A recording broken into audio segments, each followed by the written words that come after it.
Saludos dominicanos en todo el territorio de la República, les habla Leopoldo Espaillán Anita y hoy Agenda Nacional, que se transmite de lunes a viernes de 1 a 1:30 pasado meridiano por Teleimpacto, canal 22 del Telecable Nacional, 52 del Cable Astra y 22 de Win Telecom y 52 de Éxito Visión, les trae un programa especial de esta serie. Esta es la sexta parte de lo que hemos dedicado a la conmemoración de ese glorioso abril de 1965 para que quede históricamente refrendada la verdad, que está recogida en 3 libros de 3 autores norteamericanos que hemos estado leyendo, uno dominicano que es Víctor Grimaldi y el testimonio personal que dio quien les habla, a base de que estuvimos al lado del presidente provisional Molino Beñas todo el tiempo. De manera que vamos a ver ahora del libro La Revuelta de los Condenados de Dan Kurzman, su recuento. Dice acá, fueron cuáles fueron las palabras utilizadas por Breitsky. Los rebeldes consideraron sus observaciones como una apelación para que se rindieran a Wessing, sugerencia que bien hubiera podido deducirse de la recomendación de la embajada a Washington de que se hiciera un esfuerzo para imponer una junta militar, deseo de Wessing. En cualquier caso, la embajada se las arregló para conseguir que las fuerzas aéreas suspendieran sus raids de bombas en 4 diferentes ocasiones, aunque solo por corto tiempo en cada caso. Los oficiales de la embajada culpaban menos a las fuerzas de Wessing por volver a sus ataques aéreos que a las fuerzas rebeldes por negarse a detener la acción de sus multitudes. ¿Qué pasa? ¿Cuáles eran las acciones de las multitudes? Tan pronto el pueblo se enteró de que había presión de la parte que se resistía a la vuelta a la constitucionalidad a base de una reunión y de un grupo de representantes que vino a Palacio para negociar esta instalación de una junta militar, el pueblo se congregó en la verja del Palacio Nacional. Y debo decir que yo contribuí a eso. Yo llamé a mis colegas del movimiento profesional y le dije, estamos aquí bajo presión para que se llegue a la instalación de una junta militar. Y ellos a su vez comenzaron a correr la voz y al rato estaba toda la parte frontal del Palacio Nacional lleno de gente protestando el intento de que se instalara una junta militar. Para los rebeldes esto es incomprensible. Ustedes ven, nosotros somos los rebeldes. En su opinión, no había comparación entre las dos formas de violencia. La multitud mataba individuos a los que consideraba enemigos, especialmente los policías armados que durante tanto tiempo habían tenido sometido al pueblo. No fueron tantos muertos. Lo que pasa es que había que magnificar esto. Pero los aviones disparaban contra el pueblo, matando a cualquiera, hombres, mujeres o niños, por docenas o más. Les resultaba casi imposible creer lo que sucedía entre sus ojos, aquel crimen de masa sin discriminación alguna. Por otra parte, para los oficiales de los Estados Unidos, toda matanza era una matanza. Si no hubiera multitudes, no había bombardeo. O sea, pues nos lo ponen al revés. Si no hubiera habido bombardeo, porque el bombardeo vino para resistirse a el golpe militar o contragolpe militar constitucionalista. Vino el bombardeo, entonces vinieron las multitudes. Estos son razonamientos sofísticos que se hacen, ¿no? Era cuestión de causa-efecto y los rebeldes eran la causa, claro, ¿verdad? Y el golpe de Estado contra Bosch no era la causa de todo, ¿no? Por eso no estamos de acuerdo con los razonamientos de Gómez Berrier, porque coincide con esto, ¿no? Como la situación llegaba rápidamente al caos, se aconsejó el lunes a los americanos y otros extranjeros civiles que desearan marcharse, que se reunieran a la mañana siguiente en el Hotel Embajador, desde el cual se habían llevado al puerto de Jaina a unas 7 millas para ser evacuados a San Juan en los navíos americanos. Alrededor de las 7 de la mañana del siguiente día, del martes 27 de abril, unas 1000 personas, especialmente americanos, pero también de otras nacionalidades, ahí estaban metidos los locutores de Radio San Isidro, comparsa, entraron cogiendo, de pronto unos 25 rebeldes civiles, esa fue la tarea de Freddy Vera, blandiendo rifles y pistolas, entraron cogiendo, rodearon a un gran grupo de evacuados que había ante el hotel. A tierra, gritaron los rebeldes y empezaron a disparar contra la fachada del edificio, rompiendo unas cuantas ventanas. Dice, cuando se detuvo el fuego, los aterrorizados evacuados se levantaron y cogieron hacia el vestíbulo del hotel en busca de protección. Bueno, esos son detalles del incidente. Aquí decía que estaban buscando a Bonilla Ibarra y no lo encontraron. Pero vamos a la parte más importante. Dice acá, pero el embajador recibió instrucciones de Washington que indudablemente le alegraron. Había de apresurar el establecimiento de una junta militar como sus subordinados aconsejaron durante su ausencia. Tal junta, en opinión de la administración, instauraría mejor la ley y el orden, protegería las vidas de los americanos e impediría que los comunistas se apoderaran del país. Los comunistas éramos nosotros, o eran todos los que estuvieran en contra de lo que implicaba el gobierno de triunvirato, Consejo de Estado, todo lo que fuera resultado de la voluntad de la plutocracia norteamericana. Todo el que estaba del otro lado era comunista. No quiere decir que no lo hubiera, no estamos diciendo eso. Dice, en realidad demuestran que incluso antes de tomar la decisión de enviar tropas a los Estados Unidos ya habían decidido claramente aliarse con la fuerza de Wessing y ayudar a poner fin a la revolución. Y demuestran también que no se concedió pensamiento alguno la posibilidad de tratar con Bosch y otros jefes rebeldes con vista a eliminar de la revolución la influencia comunista sin destruir la revolución en sí, la que el mismo presidente Johnson había de definir más tarde como básicamente democrática. Yo quiero decir lo siguiente. Molina fue un hombre que perteneció primero al 14 de junio y después pasó a ser miembro y dirigente del PRD.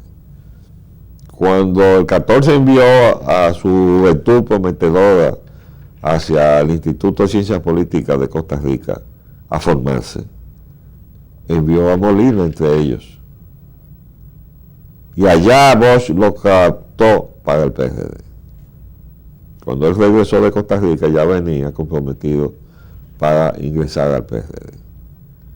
Pero Molina mantuvo, como es lógico, muchas relaciones, muy buenas relaciones con dirigentes del 14 de junio, entre ellos con el hijo de Isidro Santana, dirigente sindical del PRD, Oscar Santana, que era el encargado del llamado brazo militar del 14. El propósito de Molina era que cuando surgiera el movimiento no tomara por sorpresa el 14 de junio y lo interpretaran mal, como efectivamente sucedió. Lo que pasa que a pesar del testimonio que daba Oscar Santana, que decía que conocía todos los detalles de antemano, cuando surge el movimiento, él cumple la petición de Molina de informar, yo estoy enterado. ¿Y cuál era la reacción de los demás dirigentes? Eso es una cuestión trujillista. Ahí está el hijo de Fausto Camaño y está el hijo de Ludovino Fernández, que es verdad. Pero esas son las contradicciones de la historia. Un hijo de Ludovino Fernández, ese cruel sicario de Trujillo, resultó ser el Duarte de la constitucionalidad dominicana, el que ideó y motorizó y organizó a los militares constitucionalistas para defender la voluntad del pueblo dominicano, el hijo de Ludovino Fernández. Y el hijo de Fausto Camaño resultó ser el brazo que impulsó todo y llevó adelante la lucha en ausencia de Rafael Tomás Fernández Domínguez. Entonces, pero la reacción de los dirigentes del 14 fue, eso fue un movimiento, esos son trujillistas todos, y no sirvió de nada el testimonio y la previsión que tuvo Molina de informar a Oscar Santana. Por eso, al principio, el 14 y otros grupos de izquierda le volvieron la espalda al movimiento. Ingresaron después que todo se desbarató. Y entonces fue que ellos se metieron en el movimiento. Vamos a hacer un paréntesis y volvemos. Bien, sigamos entonces con el testimonio del autor Dan Kurzman, del libro La revuelta de los condenados. Decía entonces acá,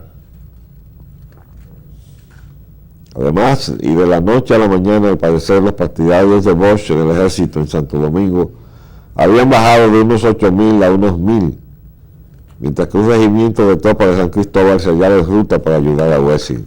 Esas fueron las instrucciones de Balaguer, ¿verdad?, que traicionó entonces al movimiento.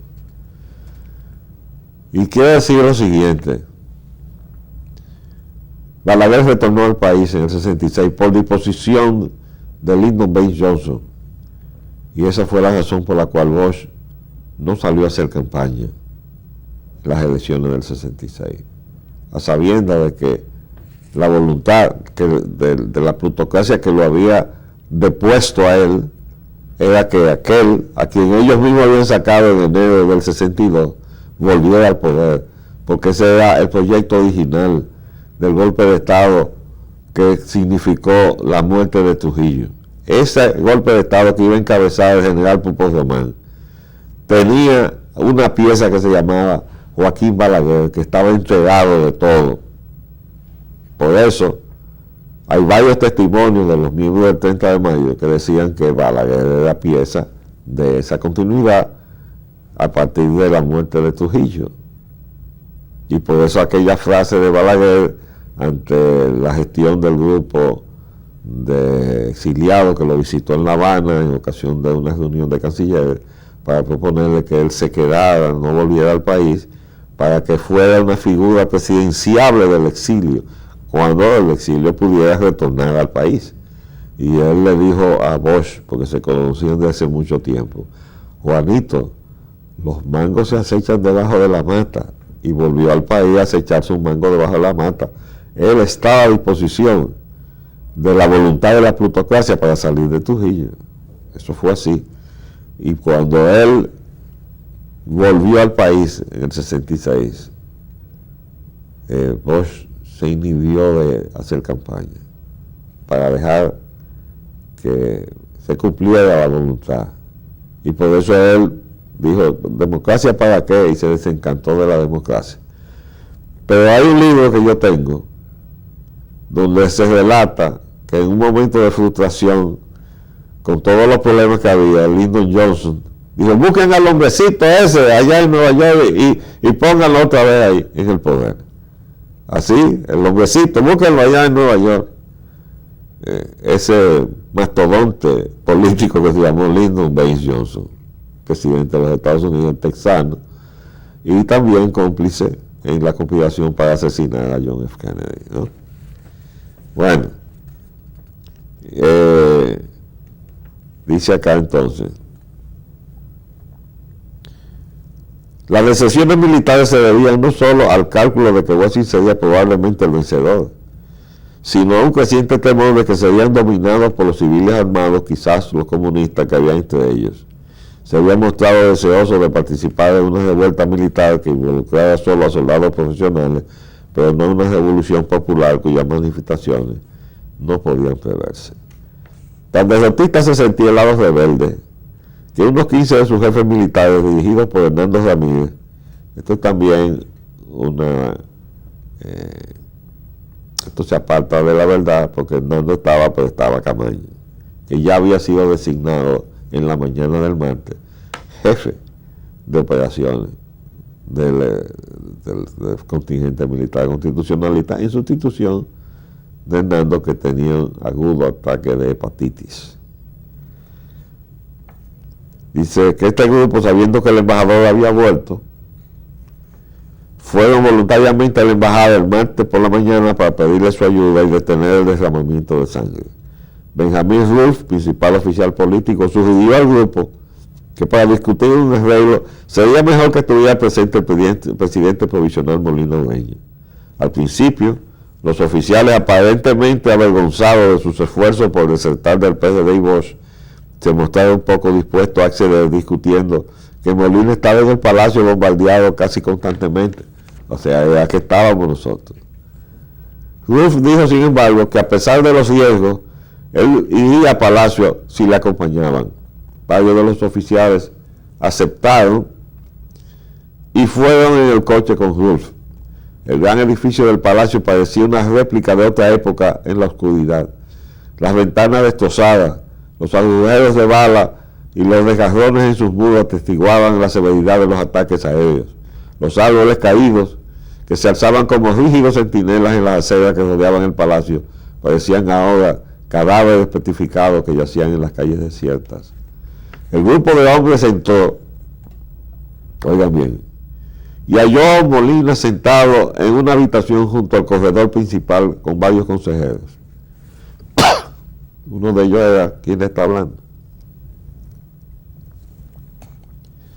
Sus ojos estaban hundidos y parecía un hombre destrozado. El cuello duro y la camisa planchada parecían algo incongruente entre los cristales destrozados que llenaban el suelo y los muebles volcados en aquella desolada escena. Los recién llegados hablaron con firmeza. Dijeron que ya habían muerto bastante gente y que la lucha debía detenerse. Wolf sugirió que Molina volviera con ellos a la embajada para discutir el modo de poner fin a la guerra. Y oigan esto. Pero Molina, con el rostro repentinamente pálido de rabia, replicó que nunca traicionaría la revolución. Se negó a ir. Finalmente, uno de sus consejeros, Luis Homero Lajara Burgos, oficial naval que era su director de seguridad, le persuadió de que en estas circunstancias no había otra elección. Eso no fue así. Eso fue como yo les relaté. Cuando ese grupo se fue, Molina me instruyó a mí para que subiera al primer piso y llamara por teléfono a Camaño, que estaba en la embajada, y le dijera que si teníamos que hablar con esa gente, que lo hiciéramos en el Palacio Nacional. Entonces Camaño me contestó: yo estoy de acuerdo, pero esta gente está renuente a eso, consideran que es peligroso. Digo, bueno, si es peligroso para nosotros, que lo sea para ellos también. Déjame ver. Y me dejó en el teléfono. Después que pasó el tiempo prudente, puesto que estábamos bajo el bombardeo de la Marina de Guerra, yo bajé al primer nivel. Y ahí me encontré con Camaño, que había venido personalmente a decirle a Molina que debía ir a hablar con el embajador William Tapley Bennett. Entonces ya, en esas circunstancias, Molina ya no era presidente. Eso fue así.